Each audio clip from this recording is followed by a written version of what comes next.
This is the last week of this three little kind of mini series that we've been in called Behind the Music. And I jacked the title from VH1.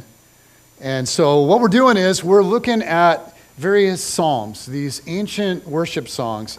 And psalms are a really incredible part of the Bible because we see these writers in their raw humanity. We see them just bearing their souls. And probably the most famous psalm is Psalm 23, written by David. The Lord is my shepherd, I shall not want. He makes me to lie down in green pastures. He leads me beside still waters. He restores my soul. He leads me in paths of righteousness for his name's sake. Even though I walk through the valley of the shadow of death, I will fear no evil, for you are with me. Your rod and your staff, they comfort me. And we think of the Psalms, like we think of this as kind of a poem or just these beautiful words, but in reality, originally, it was a song with a tune.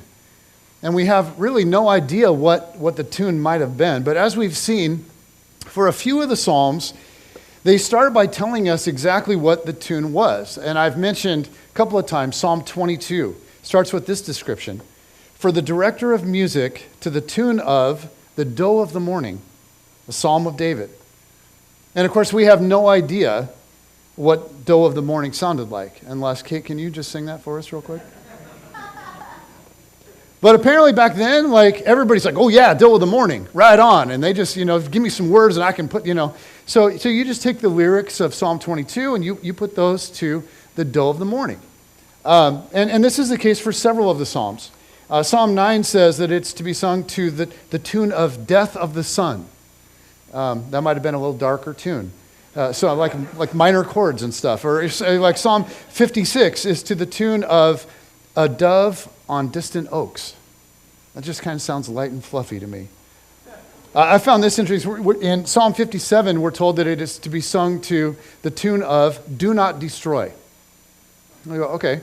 But then you go and Psalm 57, Psalm 58, Psalm 59, and Psalm 75 are all supposed to be sung to that same tune. And it's like apparently there were not copyright issues 3,000 years ago. But in our day, people love the Psalms. The book of Psalms is one of the most popular in the Bible. But what we tend to forget is that what we're reading are lyrics. And each psalm was a song. It was a worship song, and it flowed out of human experiences. And in a few cases, in a few of the Psalms, we're told the experience that inspired the writing. We're given the story behind the song. So for the last few weeks, one psalm at a time, we've looked at the story behind the music. And this morning, as we wrap up this little series, we come to a psalm of David that just flows out of like the worst human betrayal. And I think of all of the kinds of heartbreak that as human beings we can experience. And there's just none more painful than relational heartbreak. Like I think of a couple standing before a judge, like in divorce court. And their minds go back to many years when they stood and they said their vows with all of this hope and love. Like they never dreamed that it would end up here. And they asked themselves, like, how did it come to this? Or I think about two friends, like starting a business together. And most of the joy in doing this whole project is that we're doing this thing together. Like we're friends and we're doing this thing together. We get to be partners. And then somewhere along the way, like the wheels fall off and they end up having to dissolve the whole thing by like third-party mediators. And they look back and just go, how did it come to this? Well, this morning we're going to look at Psalm 3. And it's a very short psalm that David wrote to God in this moment of absolute desperation. Flows out of like the worst kind of betrayal. And as David wrote it, he had to be thinking like, oh God, how did it come to this? So let me read it and then we'll go back and we'll look at the story behind it.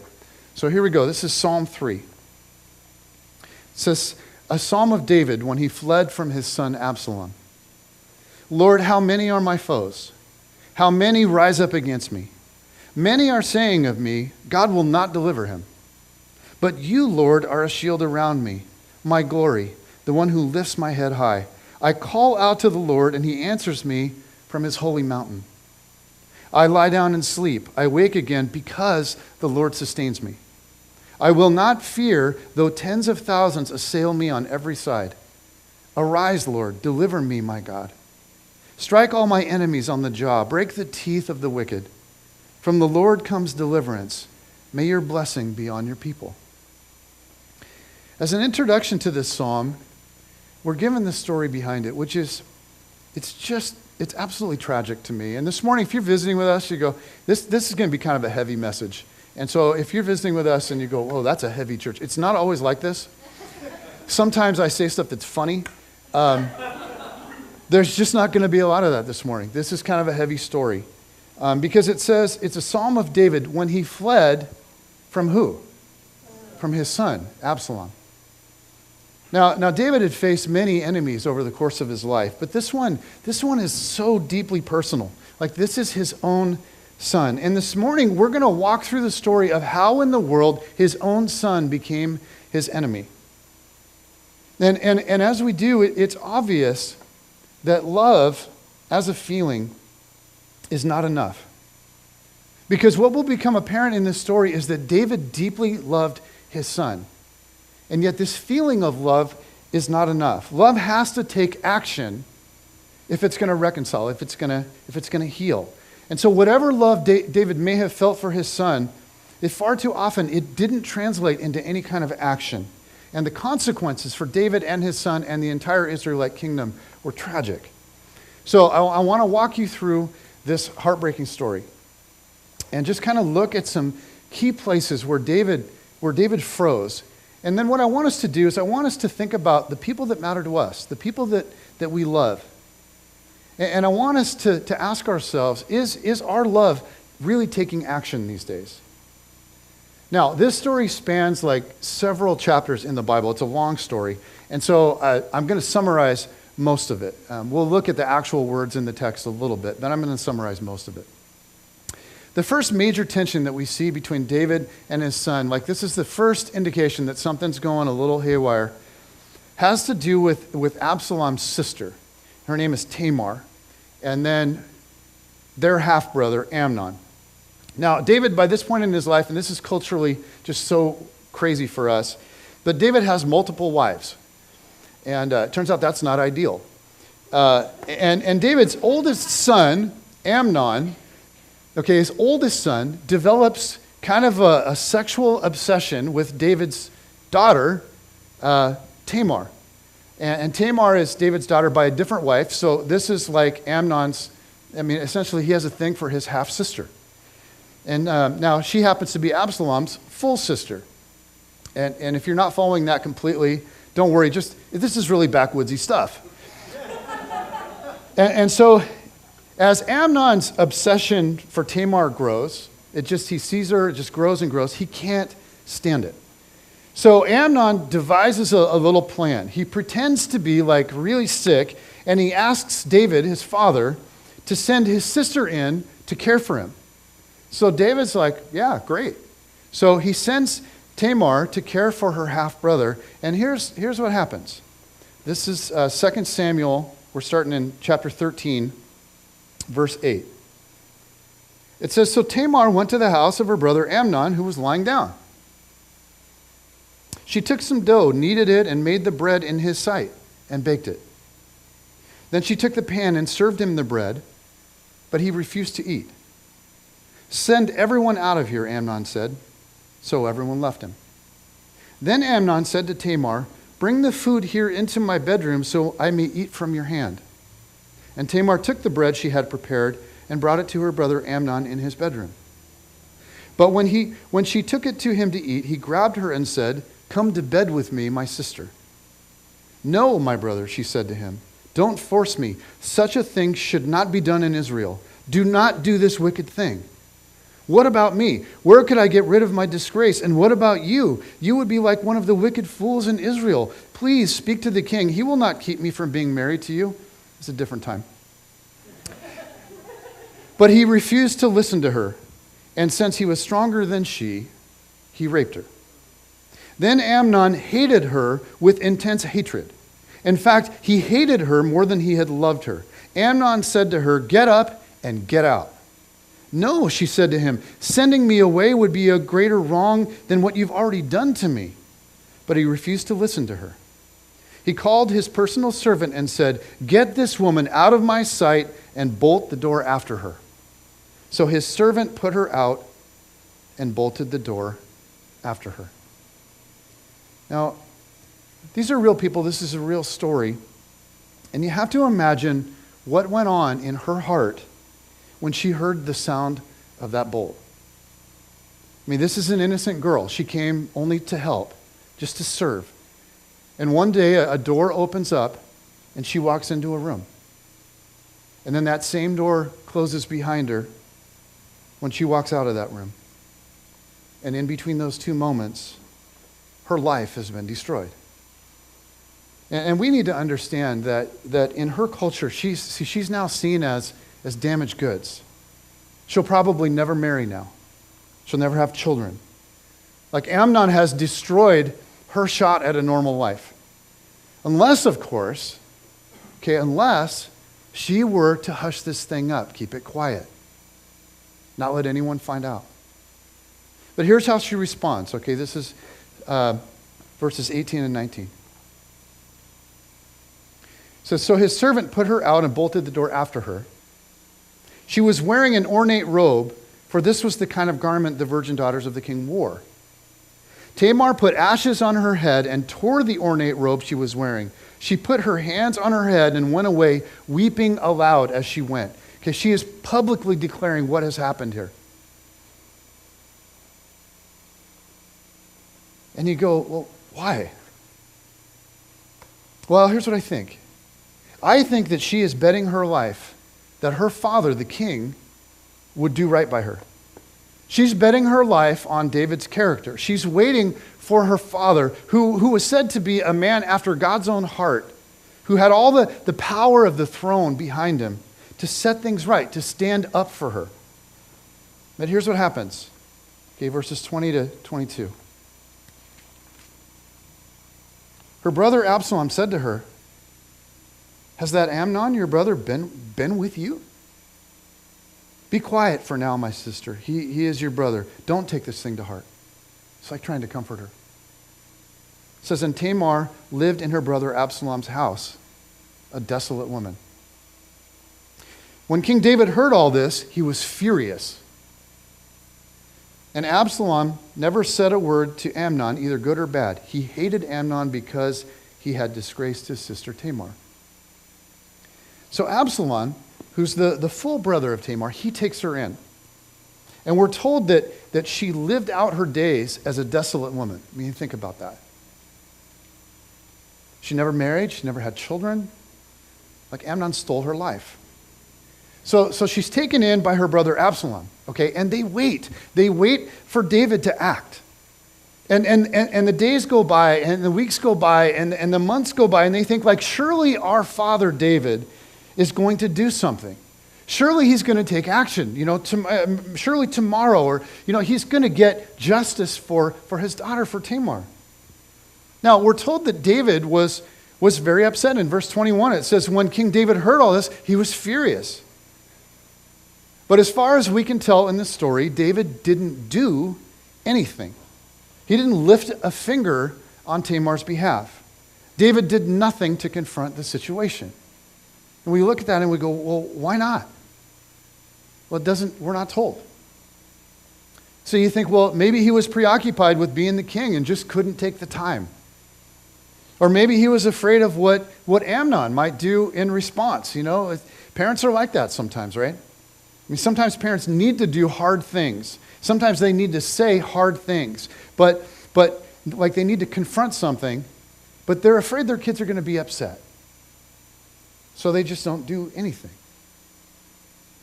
But I wonder if maybe David, he froze for another reason. Because you think about Amnon's behavior. And if you were here last week, it might remind you of something. I mean, think about Amnon. He lusted after a woman, and he figured that he could use his position and power to take what he wanted from her and then discard her. Like, where do you think Amnon might have gotten an idea like that? And I wonder if maybe David is watching this whole situation and he's just really seeing, like, this whole thing is just a mirror of him. And he's paralyzed by his own fallenness. He's paralyzed by his shame and how he treated Bathsheba. So we aren't told why, but what we know is this. At the moment in his life when, as a father, he needed to confront, he did nothing. Okay, and this is crazy because this is the same David that confronted Goliath on a battlefield. And yet he wouldn't even confront this issue in his family. And I just want to pause right here and ask you to think about your world. Because maybe there's a place in your family or at school or at work or with your friends where something needs to be confronted. And if you think about that situation and you look at it honestly, you realize maybe you've been pretty passive up to this point. And maybe what your family or your office or your group of friends needs most right now is for you to just confront the issue.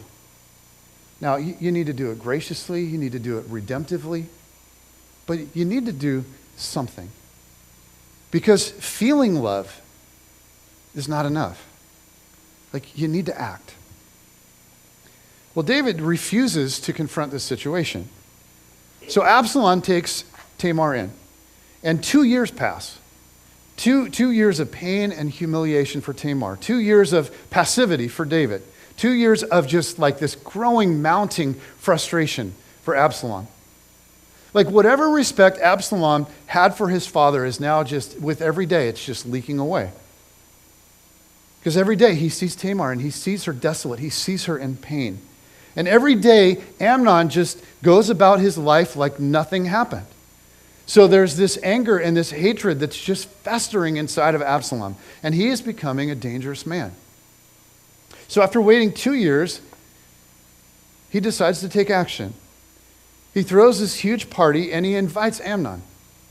And he has some of his buddies get Amnon drunk, and then they kill him. They just take justice into their own hands. They waited, but they take justice into their own hands. Now, Absalom at this point is afraid of how David's going to react.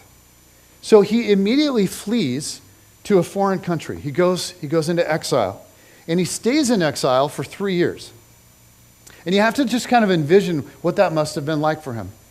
I mean, 3 years in exile, cut off from his people, cut off from his home, cut off from his sister, cut off from his father. And what he wants is for David to like do something. To tell him, at least tell him where he stands. Like, can he come home? Does David want to kill him? Like, where does he stand? And for him, it's like anything is better than silence. But for 3 years, there's just nothing. And David at this point is just a broken man. And you imagine, like, a raped daughter, a murdered son. He's got another son in exile. But after time, he just wanted to go to Absalom. And here's what we're told about David in 2 Samuel 13. This is verses 38 and 39 now.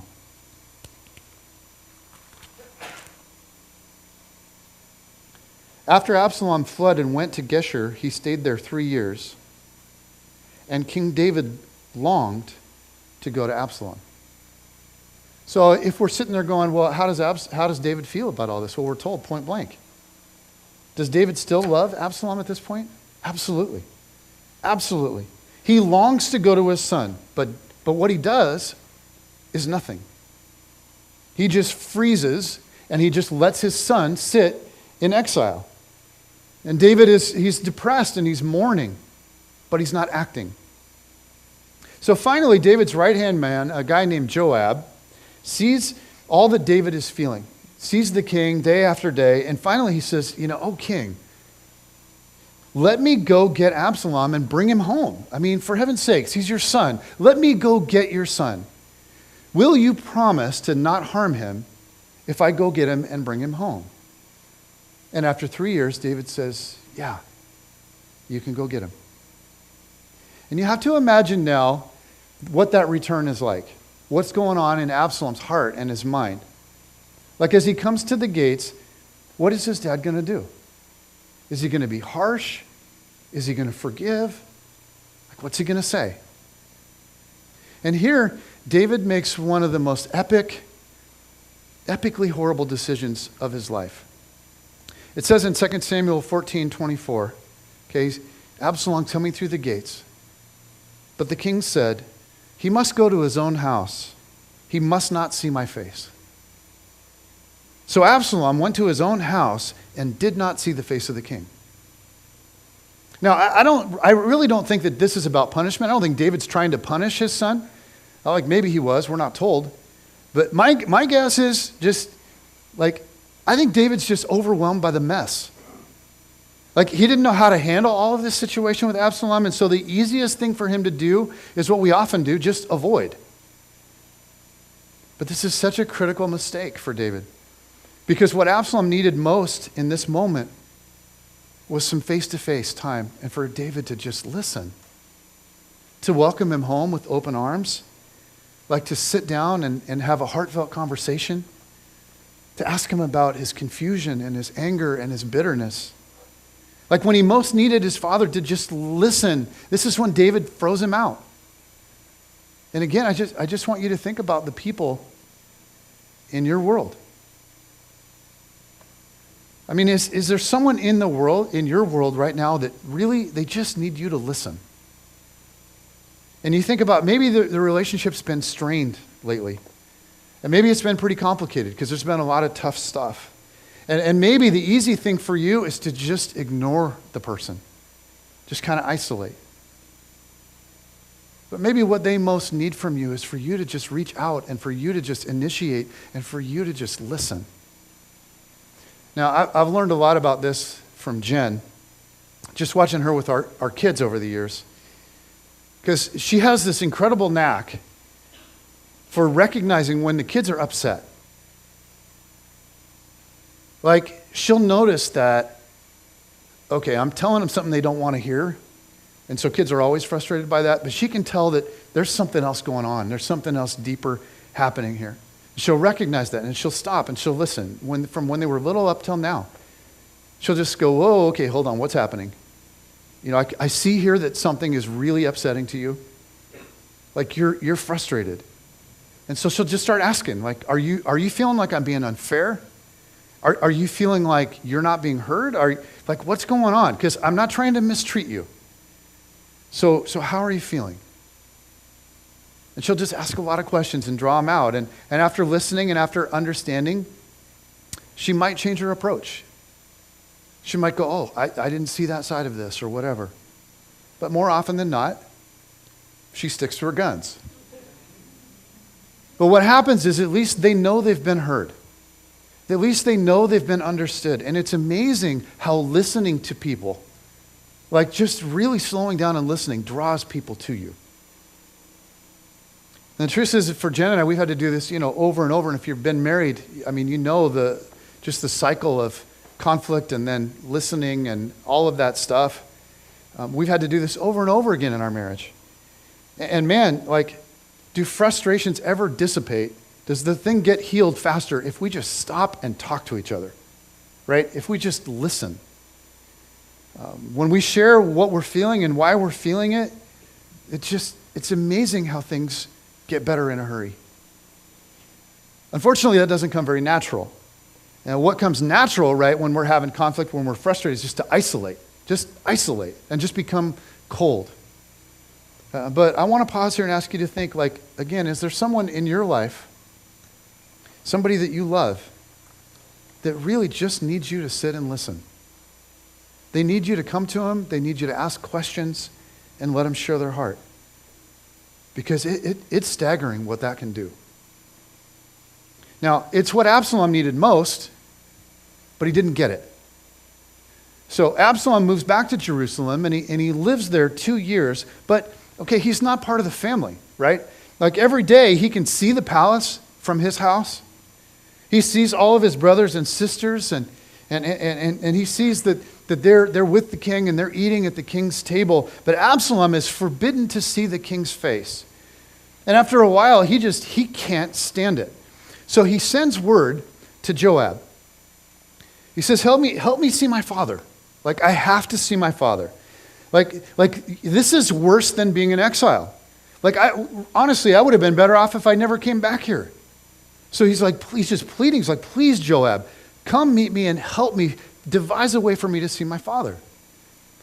But Joab knows that David is too stubborn to allow it. He can read the king. And so Joab decides to not even respond to Absalom's requests. It's just silence. And eventually Absalom gets so desperate that he sets Joab's fields on fire. And it's interesting because this isn't about hurting Joab. This isn't about anger and wrath. This is a cry for attention. And it works. I mean, Joab goes to him, and Joab goes to Absalom, and he's like, dude, what the heck are you doing? Why are you burning my fields? So Absalom says, look, man, you wouldn't get back to me. Like, you refused to even meet with me. But I'm telling you, I cannot go on like this, not one more day. Like, you got to take me to my father. And if I'm guilty of something and he wants to punish me, then let him put me to death. Okay, if that's what he decides, so be it. But this whole banishment, this whole you can't see my face, this whole exile within my own country thing, it's got to stop. I'd rather die than keep living like this. Now, can you imagine, like, the level of frustration and anger in the heart of a child when the only way they know how to get their dad's attention is to set a field on fire? And kids will do that, right? Because being ignored, right, being frozen out, that's like a terrible thing. And you know, maybe you have somebody in your world that you look at and you go, why are they so mean to me? Why are they lashing out? You know, could it be ultimately that they just want you to pay attention? I mean, sometimes the best thing that love can really do is just pay attention.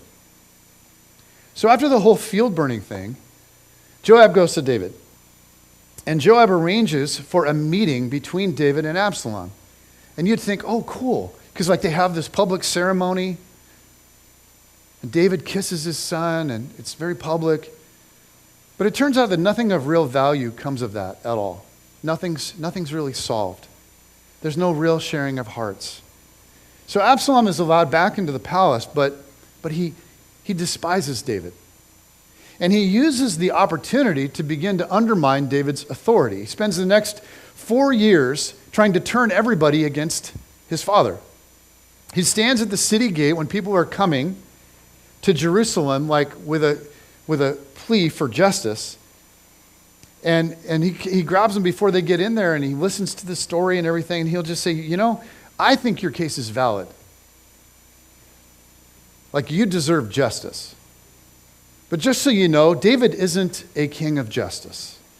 He doesn't care. And of course, you know, for Absalom, he knows all about what it feels like to not get justice. So Absalom would talk to all these people coming into Jerusalem for 4 years. He's talking to everybody coming into Jerusalem. And he's like, you know, you deserve justice, but it's like it's never going to happen with the David administration. But if I were king, I'm just saying, if I were king, I'd be sure you get justice. I would care about your case. I would do something, you know, if I was king. And we're told that people just fell in love with Absalom. Turns out he's like super good looking, and he's got all this charisma, and he learned how to treat people with respect and listen. So they'd come to the gate and they'd bow down because he was the king's son, and he actually wouldn't let them. They would come and this is just standard thing. They'd bow down because he's the king's son. He's like, no, we're equals, man. And he'd just treat them that way, and people loved it, and people loved him. And so in 2 Samuel 15:6, it says this. It says, Absalom behaved in this way toward all the Israelites who came to the king asking for justice. And he stole the hearts of the men of Israel. So after 4 years of this, when the moment seemed right, Absalom seized power and David fled into exile. Now it's during this season that David wrote Psalm 3. And you think about, so the words for Psalm 3 are powerful just in and of themselves, but when you understand, like, he's writing these words about his son. That he's just endured like the worst of betrayals. To me, there's so much pain and so much emotion in these words. So let me read them again. This is Psalm 3 one more time. A psalm of David when he fled from his son Absalom. Lord, how many are my foes? How many rise up against me? Many are saying of me, God will not deliver him. But you, Lord, are a shield around me, my glory, the one who lifts my head high. I call out to the Lord, and he answers me from his holy mountain. I lie down and sleep. I wake again because the Lord sustains me. I will not fear, though tens of thousands assail me on every side. Arise, Lord, deliver me, my God. Strike all my enemies on the jaw. Break the teeth of the wicked. From the Lord comes deliverance. May your blessing be on your people. And I think about those words. And how many times had he prayed this kind of thing or sang this sort of a worship song in the past against true enemies? But this time, this is different. In the middle of this disaster, he cries out to God. But then David, who was a warrior from his youth, who had led so many campaigns for so many decades, now he has to lead one more. Only this time, this is against his own son. It's against Absalom. And so he gathers with his generals that are still loyal to him, and they strategize and they prepare for battle.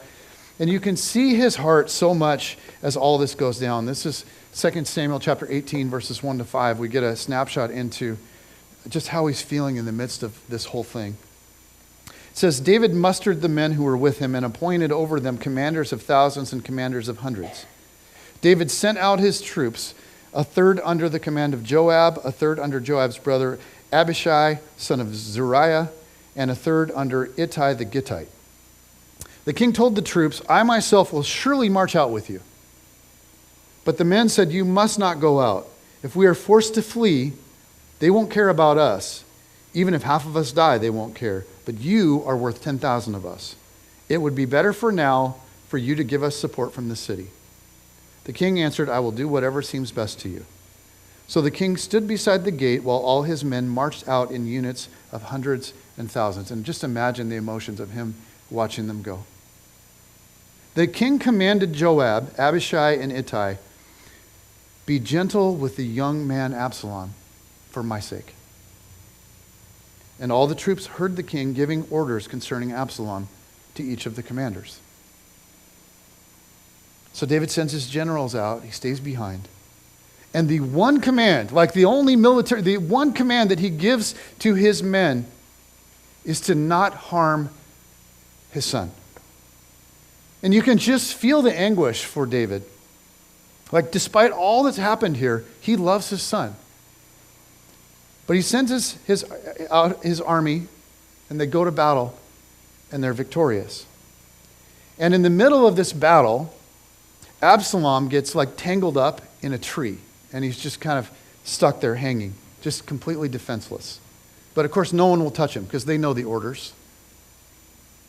But word gets out to Joab about what's happening.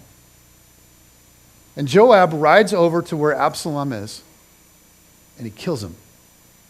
He plunges 3 javelins right into Absalom's heart. And you look at that and I go, man, I don't know what was going on inside of Joab. But it seems to me like for him, he's just had enough of the family drama.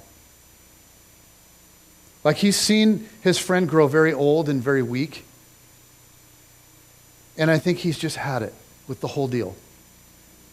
So he kills Absalom. And then the messengers, they start reporting back to David about the battle and how it's all going. And his reaction to this is just heartbreaking. This is chapter 18, verses 24 to 33.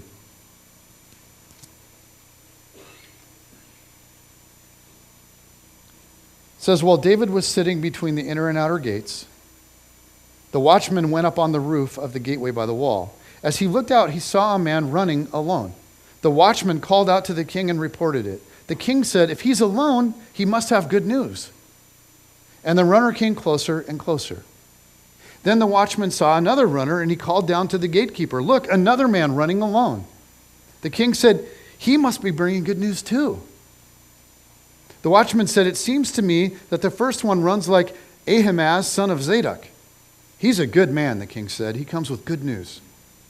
Then Ahimaaz called out to the king, all is well. He bowed down before the king with his face to the ground and said, praise be to the Lord your God. He has delivered up those who lifted their hands against my lord the king. The king asked, is the young man Absalom safe? Ahimaaz answered, I saw great confusion just as Joab was about to send the king's servant to me, your servant, but I don't know what it was. The king said, stand aside and wait here. So he stepped aside and stood there. Then the Cushite arrived and said, my lord the king, hear the good news. The Lord has vindicated you today by delivering you from the hand of all those who rose up against you. The king asked the Cushite, is the young man Absalom safe? The Cushite replied, may the enemies of my lord the king and all who rise up to harm you be like that young man.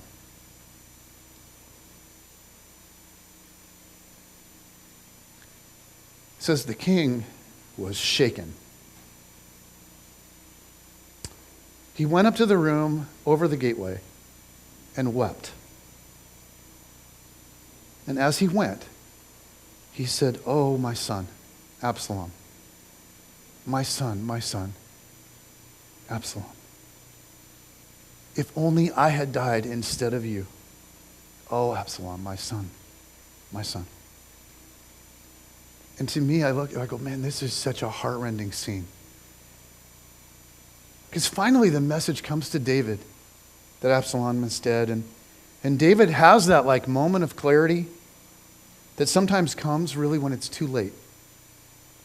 Suddenly he sees so clearly this life that was entrusted to him. You know, the baby that he held in his arms years before. A little boy who at one time adored his father. You know, the little kid that would play soldiers and he'd play like David and Goliath and he always had to be David. You know, because he just adored his father, his hero. And the king is shaken because he thinks of all that could have been. He thinks of the father that he wanted to be, but wasn't. He thinks of all of the stupid choices that he made, like all of us make so many stupid choices. And he thinks of all the words that he should have spoken to Absalom, but didn't. And finally, he pronounces the one phrase that he really couldn't bring himself to say this whole time. The one that Absalom was just desperate to hear. And suddenly now, when it's too late, he just says it over and over. It's like he just can't stop saying it. It's as if he's been storing it up all these years. And he just has to just blurt it out over and over. My son, Absalom. Oh, my son. My son. If only I had died instead of you. Oh, Absalom, my son, my son. And you think like his heart is breaking now because he's finally saying the one thing that he should have said so long ago and never did. And I imagine his heart is breaking because he wonders how this whole story might have turned out if he just would have said that earlier. If he just would have lived out that phrase earlier. You know, my son, my son. And guys, love as a feeling, and we know this, it's a cliche, we know it. Love as a feeling is just not enough. It has to act.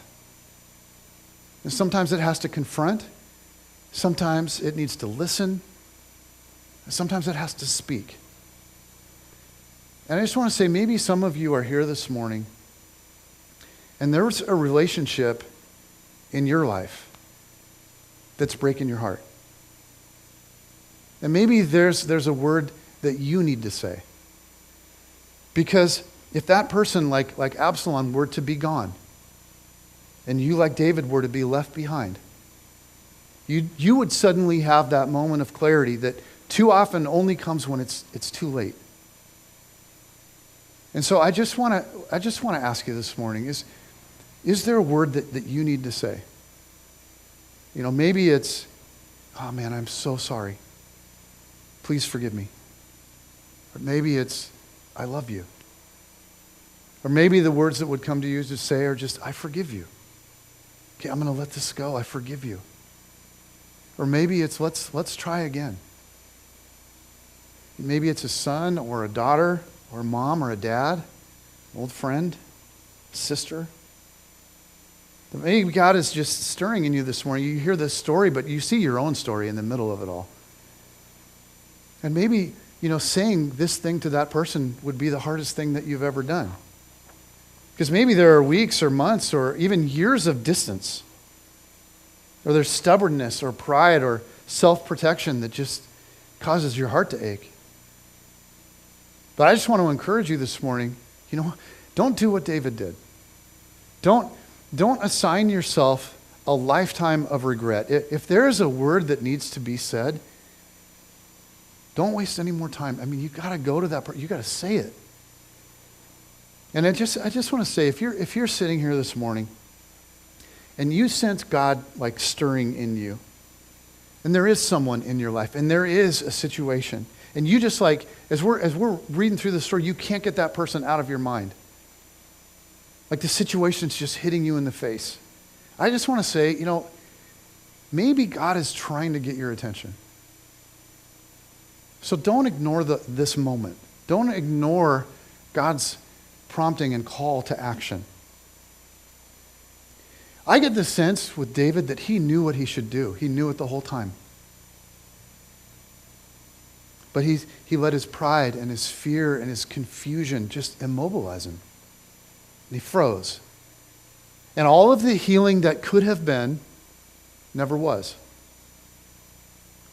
And I just want to say one last thing, and that is that in taking action, what God is doing is God is inviting us to imitate him. Because the reality is when we were in exile, in isolation, when we were guilty and ashamed, God sent his son to bring us home. Not to live in a house away from him, but to live in his very own house and to eat at his table. And when you listen to God prompting you to take action, to take initiative, he's with you. He goes before you. He's at work all around you. But you have to learn to listen to his still small voice. And so I just want to say, if this was just a story about some other people, and that's fine. But if you're hearing him this morning, and I hope you listen. And I hope you act. Because that's what love does.